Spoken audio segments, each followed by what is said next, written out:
Existen diversas concepciones acerca de las riquezas y la relación con la fe. Pero ¿será que las riquezas son dañinas para el ser humano? ¿Será que el cristiano puede ser rico? ¿Será que las riquezas nos separan realmente de Dios? Hay muchas personas que creen eso. Hay muchas personas que afirman que las riquezas son pecado. ¿Será verdad? El día de hoy queremos responder esas preguntas a la luz de la Biblia. Está comenzando Fe para Hoy. Quédate con nosotros.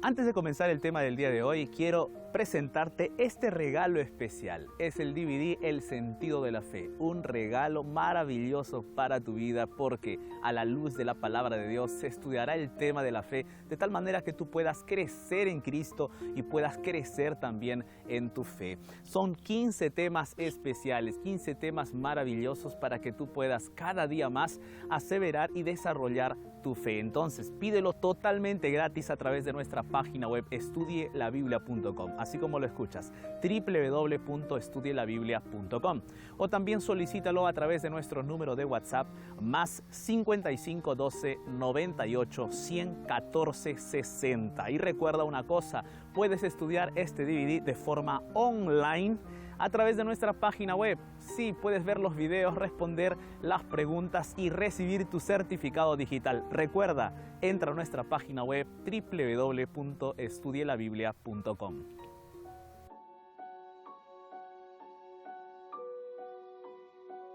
Entre los siglos XVII y XVIII, en los territorios que hoy conocemos como Sudamérica, ahí los países de Perú, Ecuador, Brasil, Argentina, Chile, Paraguay, en todos esos territorios se descubrieron minas, territorios inexplorados, llegaron a ser territorios ahora en posesión de miles de personas, porque eso causó una movilización de diversas personas hacia esos lugares donde se descubrieron esas minas. Solo que eso también trajo problemas de la sociedad, problemas complicados para otras personas. ¿Sabes quiénes eran esas otras personas? Tristemente, los esclavos negros, porque la mano de obra de esa explotación minera eran justamente esos esclavos. Hubieron maltratos, hubieron muchas personas que morían en las minas, no había pago, todo era en base a la esclavitud y las personas que explotaban esas minas solo querían ganar y ganar y ganar, nada más. Es triste ver esa parte de la historia en nuestro territorio aquí en Sudamérica. Pero fue así como también surgieron otras ciudades, como la ciudad de Ouro Preto. Esta ciudad fue formada gracias a la gran movilización de personas que llegaron allí después de haber descubierto que en un arroyo y en varias partes de ese territorio había minas de oro. ¿Sabes?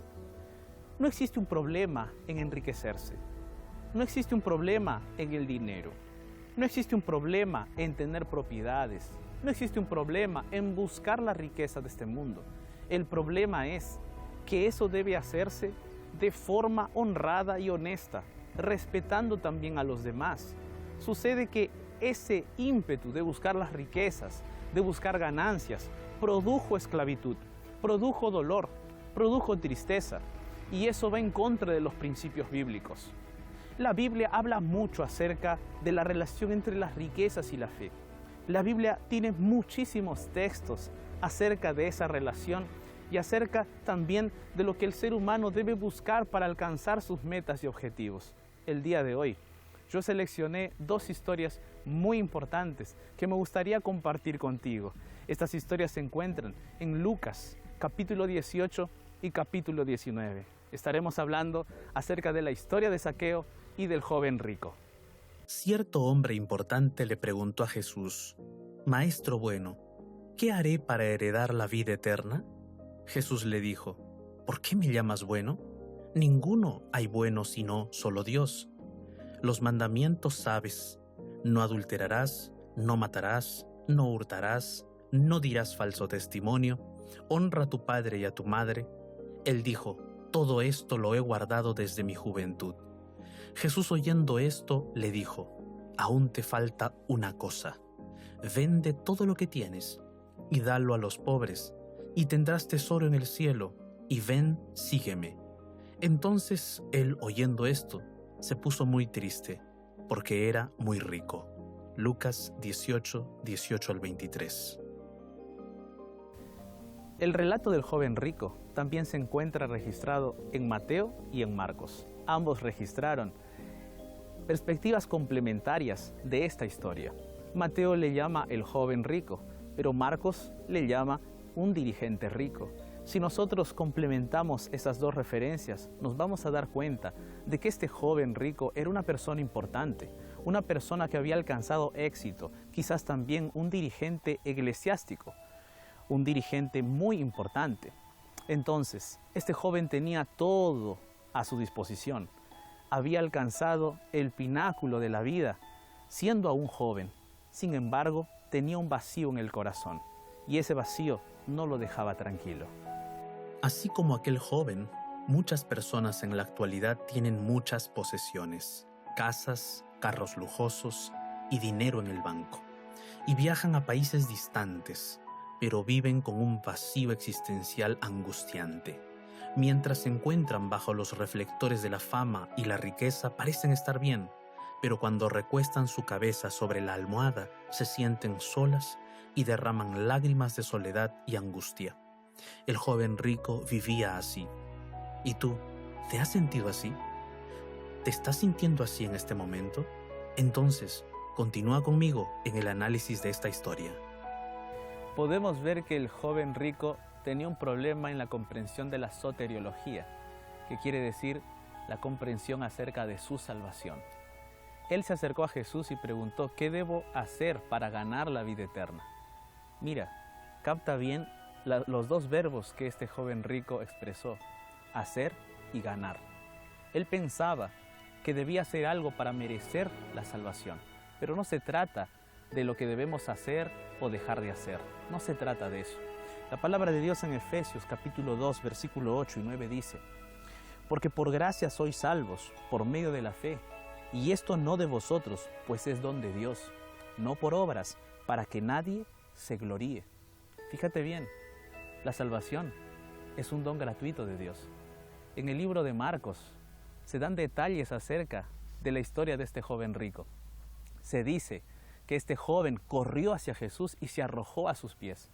Es posible ver que este joven en realidad estaba buscando saber qué hacer para ganar o para obtener la salvación. Ciertamente, no era la primera vez que aquel joven escuchaba sobre la vida eterna, pero es evidente que todo lo que había oído de los fariseos y de los doctores de la ley no lo había convencido. Por el contrario, en su mente había quedado una gran interrogante, y fue con ese sentimiento que se acercó a Jesús y le preguntó qué debía hacer para ganar la vida eterna. La pregunta del joven dirigente y rico podría parafrasearse de la siguiente manera: ¿qué debo hacer para participar de la salvación al final de la era del tiempo? Junto a esto, sin duda, se encontraban las ansias de obtener la certeza aquí y ahora de que estaba avanzando en la dirección correcta, rumbo a ese destino final. El joven parecía estar dispuesto a hacer todo lo necesario para vivir con la tranquilidad de estar en el camino de la eternidad. El joven rico se acercó a Jesús y le llamó maestro bueno. Aparentemente, pareciera ser que el joven estaba siendo muy profundo en su expresión, pero Jesús conocía bien el corazón de aquel joven. Jesús sabía que ese joven rico estaba siendo superficial, porque si hubiese sido de verdad, este joven habría hecho lo que Jesús le habría pedido. Ahora, nosotros tenemos que tener en cuenta muy claramente lo que Jesús le expresó a este joven, y tenemos que entenderlo en su contexto correcto. Jesús no estaba hablando acerca de la salvación por las obras cuando le dijo al joven rico sobre los mandamientos o cuando le citó los mandamientos, no, sino que lo que Jesús quería hacer era exponer el pecado de este joven, sacarlo de allí, para que este joven pueda ver su realidad y pueda buscar arrepentimiento de sus pecados. Lo que Jesús hizo fue colocarlo delante de su carácter, que es la ley de Dios. Y es importante que nosotros también nos coloquemos así delante de Jesús y reconozcamos nuestra condición. Es importante que nosotros reconozcamos que la ley de Dios es el carácter de Él. Nunca está de más recordar que guardar los mandamientos no produce salvación en nadie. Los mandamientos divinos son como un espejo que nos muestra dónde estamos fallando para que, con esa conciencia de que somos pecadores, podamos correr hacia la única fuente de salvación, la gracia de Cristo. ¿Te diste cuenta que Jesús le cita al joven rico los mandamientos de la segunda tabla y no los mandamientos de la primera? ¿Sabes? Es que cuando uno incumple una parte de los mandamientos, incumple todos. Y si uno incumple los mandamientos de la segunda tabla, estaría incumpliendo también los mandamientos de la primera. En la segunda tabla se habla de los mandamientos en relación al prójimo. ¿Y cuán importante es eso para la vida del cristiano? En Primera de Juan, capítulo 4, versículo 20, dice así: si alguno dice, yo amo a Dios, y aborrece a su hermano, es mentiroso. Pues el que no ama a su hermano a quien ha visto, ¿cómo puede amar a Dios a quien no ha visto? Qué importante es esto para la vida del cristiano. Amar al prójimo también tiene que ver con amar a Dios. En el caso del joven rico, cuando él se acercó a Jesús, le dijo a Jesús que había guardado todos los mandamientos. Pero si eso fuera verdad, entonces ¿por qué el joven rico estaba tan perturbado? ¿Por qué? Sabes, en realidad, posiblemente el joven rico se había esforzado a lo largo de su vida en cumplir cada punto de los mandamientos. Posiblemente esto fue estimulado por los rabinos. Los rabinos creían y enseñaban que el ser humano podría alcanzar la perfección espiritual en esta tierra. Por más que el joven rico se hubiese esforzado, nunca habría conseguido la perfección. Él estaba cansado de realizar ese esfuerzo, pero necesitaba aprender a rendirse completamente a la misericordia de Dios y aceptar de Él, como un don gratuito, aquello que no podía obtener de ninguna manera. Jesús le mostró el camino. Cuando Jesús oyó esto, le dijo: una cosa te falta. Vende todo lo que tienes y dalo a los pobres, y tendrás tesoro en el cielo. ¿Estaba Jesús a favor de la salvación por obras o sustentando ese tipo de salvación? De ninguna manera. Lo que Jesús quería hacer es exponer la situación real de este joven, porque Jesús sabía que este joven necesitaba amar a Dios de verdad. Y lo que este joven tenía en el corazón era un amor muy intenso y profundo por las riquezas, y buscaba a Dios de una manera que él quería, mas no como Dios quería. Jesús se dirigió a este joven de esa manera, porque Jesús sabía la necesidad específica de este joven. En otras situaciones, de personas ricas también, Jesús no pidió lo mismo. Por ejemplo, en el caso de Abraham o en el caso de José de Arimatea, Dios no exigió el mismo pedido, no exigió lo mismo a estas personas. En realidad, existen personas adineradas en nuestro mundo que a veces intentan ayudar al pobre, pero es una ayuda solamente superficial. Existen personas ricas también en este mundo, y estas personas ricas sí dan mucho de sí para ayudar a las personas en necesidad. Entonces, tenemos diferentes situaciones en este mundo. Lo que Jesús quiso hacer era tocar el corazón de este joven según su necesidad. Lo que el maestro le había pedido al joven rico era algo que Jesús mismo ya había hecho, pero en una proporción mayor. Jesús mismo había dado el ejemplo, porque ya conocéis la gracia de nuestro Señor Jesucristo, que por amor a vosotros se hizo pobre siendo rico, para que vosotros con su pobreza fueseis enriquecidos. 2 Corintios 8:9. Lamentablemente, el joven no poseía las riquezas lo poseían. Al final, se fue triste a causa de sus muchas riquezas. Viendo que se había entristecido, Jesús dijo: «Cuán difícilmente entrarán en el reino de Dios los que tienen riquezas, porque es más fácil pasar un camello por el ojo de una aguja que entrar un rico en el reino de Dios. Y los que oyeron esto dijeron: ¿quién pues podrá ser salvo? Él les dijo: lo que es imposible para los hombres es posible para Dios. Lucas 18, 24 al 27. Jesús presenta la más profunda verdad soteriológica. Vale destacar que ganar la vida eterna no solo es imposible para un rico, también lo es para un pobre, para un hombre, para una mujer. En fin, es imposible para cualquier persona. La vida eterna es un don gratuito que deriva únicamente de la gracia de Dios. Toda persona que no ama a Cristo más que a cualquier persona o cosa nunca podrá ser salva. Jesús no estaba afirmando que le es imposible al rico ser salvo. La historia de Zaqueo demuestra esto.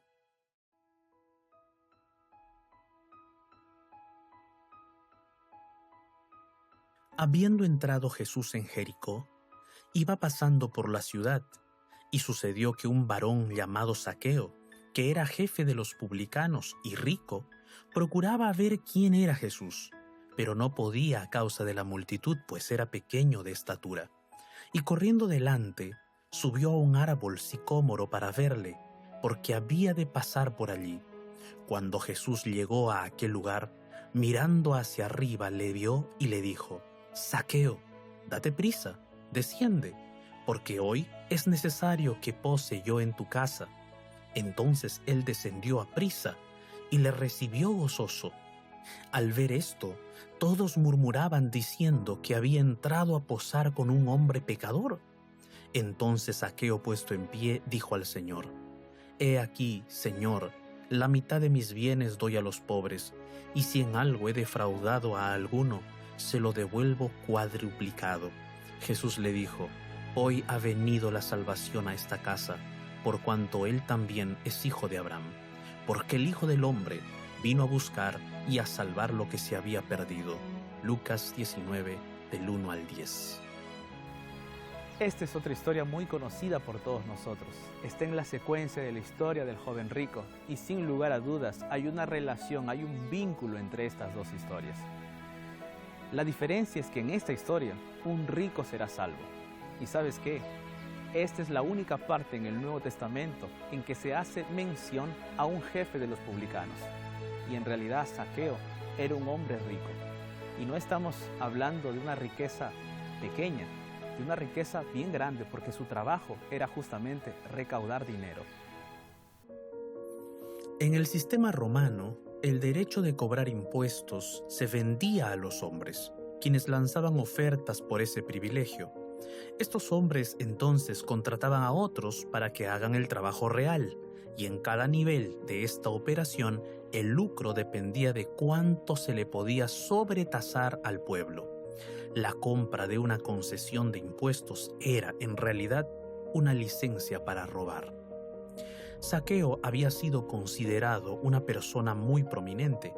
Fue puesto como jefe de todo el distrito tributario de Jericó y sus inmediaciones, una de las 3 principales recaudadoras de impuestos de Palestina. Las otras 2 se ubicaban en Cesarea y en Capernaum. Además de esto, Jericó se encontraba en el corazón y centro de una vasta red de rutas comerciales. La ciudad mantenía relaciones comerciales con Damasco, Tiro y Sidón al norte, Cesarea y Jope al occidente, Egipto al sur, así como también con muchas otras ciudades y naciones en todas las direcciones. Zaqueo siempre aprovechó la maquinaria estatal para ganar un poquito más. Su nombre, que significa puro, justo, era bien diferente de su práctica, pero sin querer entró en el camino de Jesús, porque en el fondo su deseo era la salvación. Al igual que en el caso del joven rico, Zaqueo era un hombre de corazón vacío. Tenía los bolsillos llenos, pero su corazón estaba totalmente vacío. Cuando supo que Jesús iba a venir a su ciudad, él procuró de alguna forma encontrarse con Jesús.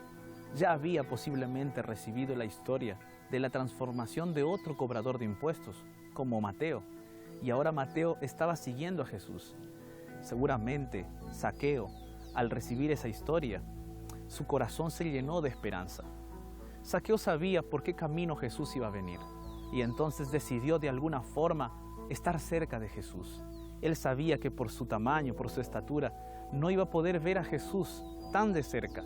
Entonces lo que Zaqueo decidió fue subirse a un sicómoro, que es un árbol un poco pequeño que estaba plantado en el camino. Y Zaqueo subió a ese árbol para mirar a Jesús.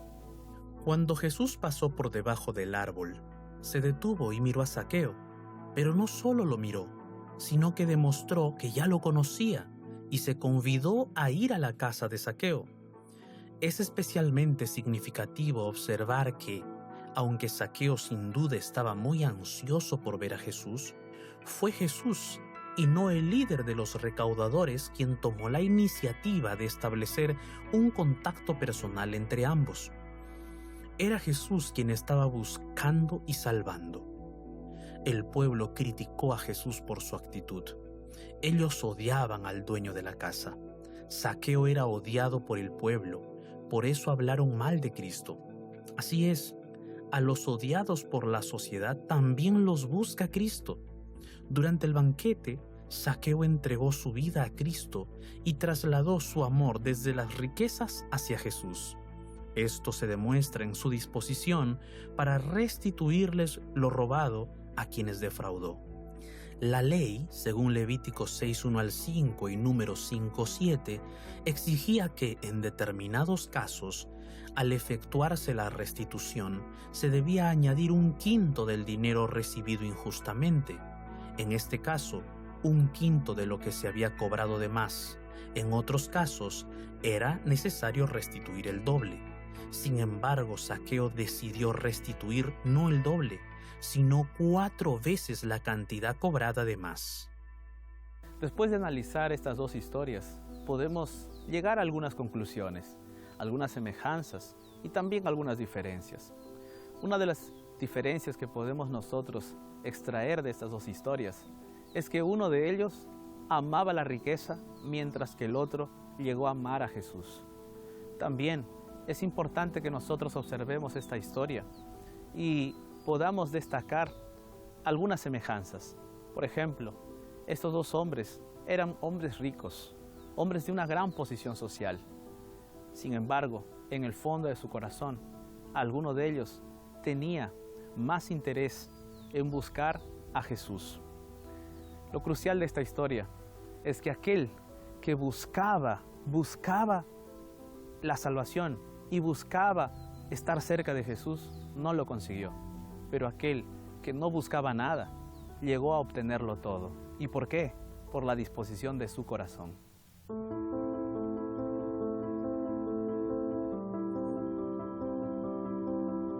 Espero que haya quedado claro que la riqueza no impide nuestra salvación, no nos separa de Dios. La pregunta es, ¿a quién amamos? Tú puedes tener riqueza, puedes obtener dinero, pero tu corazón debe seguir amando a Dios. En la Biblia hay muchos otros textos bíblicos y me gustaría compartirte algunos que hablan justamente acerca de esta relación entre riqueza, salvación y fe. Uno de los primeros textos bíblicos que nos hacen referencia aquí es un texto bíblico del cual podemos sacar una lección. Y esta primera lección podría ser definida de la siguiente manera: gana tus riquezas honestamente. Lo que a Dios le interesa no es cuánta riqueza tú tengas, sino cómo obtuviste esa riqueza.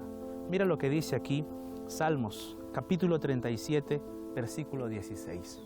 Mejor es lo poco del justo que las riquezas de muchos pecadores.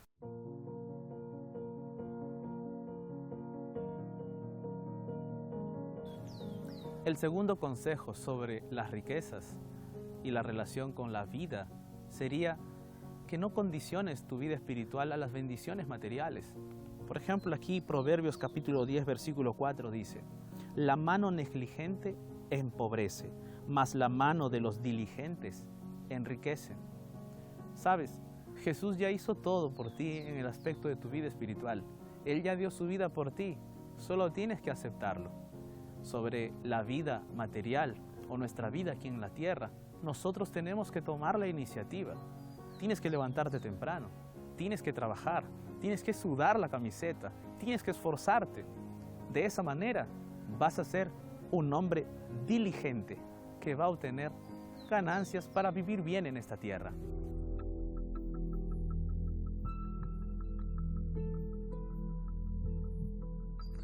Un tercer consejo con respecto al tema que estamos hablando el día de hoy es que debes atribuir la honra a la persona correcta, como dice aquí Deuteronomio capítulo 8, versículo 17 y 18. Y digas en tu corazón, mi poder y la fuerza de mi mano me han traído esta riqueza. Si no, acuérdate de Jehová tu Dios, porque Él te da el poder para hacer las riquezas, a fin de confirmar su pacto que juró a tus padres, como en este día.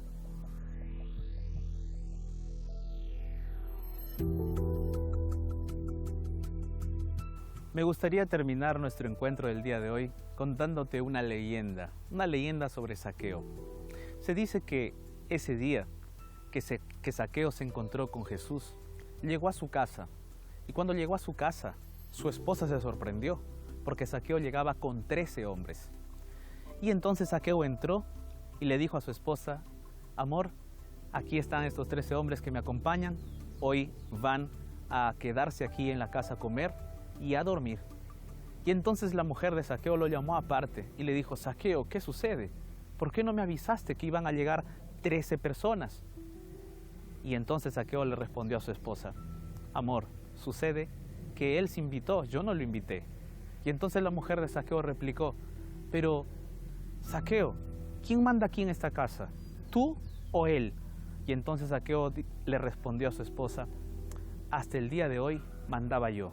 A partir de este momento, manda él. ¿Sabes, amigo, amiga? Esta es una historia ficticia, una leyenda. No la podemos comprobar.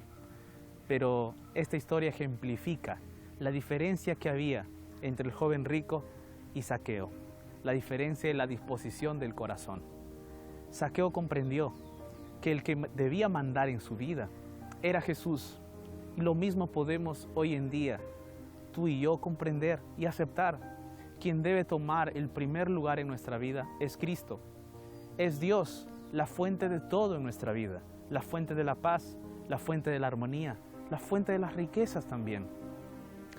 Yo comencé contándote la historia de cómo cuando se descubrieron las minas en las diferentes ciudades de nuestro territorio aquí en Sudamérica, muchas personas fueron hacia esas ciudades y explotaron esas tierras.